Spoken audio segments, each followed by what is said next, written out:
Hi again, this is Paul with Management Matters. I'm glad that you are here.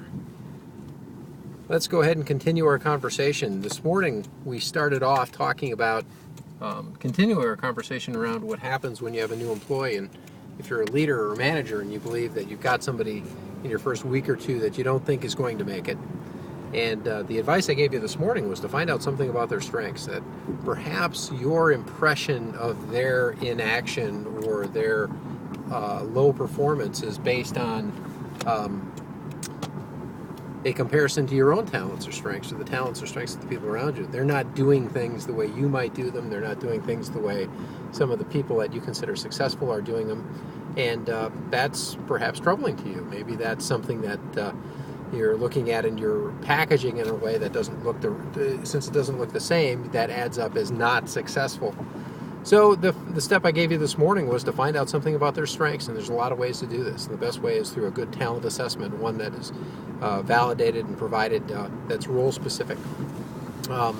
So if you send somebody through one of those assessments, you're going to get a read on their strengths. I told you this morning to study their strengths, find out what they are. But that's only the first step. What I'm suggesting that you do now, the second step in this journey with this new person, in understanding their strengths and then ultimately leveraging them, is to sit down and have a conversation. And you might even start that conversation with, I don't really think I understand how you work best. It doesn't look like the way I work or others do, and I want you to be successful. And the assessment I had you take is a read on your greatest strengths and talent. We want you to use what's best about you every single day at work. Now, if you start a conversation off like that, what you're really doing is setting somebody up with some confidence and some success. By the way, if you have the impression of somebody that they're not going to make it, or they're not good enough, or they don't have the innate qualities to do the work well, or the talent, or aren't performing well, they know it. You can't hide it. It's on the positive side, it's called the Pygmalion effect, that people tend to work toward our expectations. I imagine it works on the negative side as well. If you don't think somebody's going to make it, well, they just work to those expectations and they won't. So what I'm suggesting is step number 2 is, after you've studied their talent, which is the other one, the conversation we had this morning, is then take some time now and sit down with them and go through their themes of talent one at a time and talk about them. Find out how they work.